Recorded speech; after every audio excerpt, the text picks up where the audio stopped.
මේ පෙනෙන්නේ වියට්නාමයේ මීකොං ගංගා මිටියාවතයි.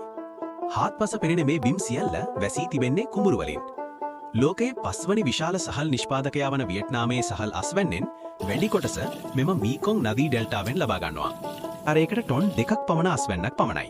එහෙත් පසුව ඔවුන් ඉහළ අස්වැන්නක් ලබා දෙන වී ප්‍රභේද, දියණු කරන ලද ජල සම්පාදන ක්‍රම, යාන්ත්‍රීකරණය සහ දියණු රාජ්‍ය ප්‍රතිපත්ති සමග ප්‍රජා සහයෝගීතාව වී වගාවට ආදේශ කරගත්තා. මේ වන විට ඔවුන්ගේ වගාබිම් වලින් ලැබෙන අස්වැන්න 3 ගුණයකින් වැඩි වී තිබෙනවා. එය හෙක්ටාරයකට ටොන් 6ක් තරම් ඉහළ අගයක් ගන්නවා. ශ්‍රී ලංකාවේ වී වගාවේ හෙක්ටාරයකින් ලබා ගන්න අස්වැන්න ආසන්න වශයෙන් ටොන් 4ක් හෝ ඊට අඩු වගයක් ගන්නවා. දියණු තාක්ෂණය, නිවැරදි ප්‍රතිපත්ති සහ මනා සංවිධානාත්මක බව ඔස්සේ වී වගාව දියණු කළ හැක්කේ කෙසේදයි වියට්නාමය මැනවින් පෙන්වා දී තිබෙනවා. අග්නිදිග ආසියාවේ 4 වනි තැනට විශාල ආර්ථිකය බවට පත්වීමට ඔවුන්ට මේ වී නිෂ්පාදනයෙන් ලොකු දායකත්වයක් ලැබී තිබෙනවා.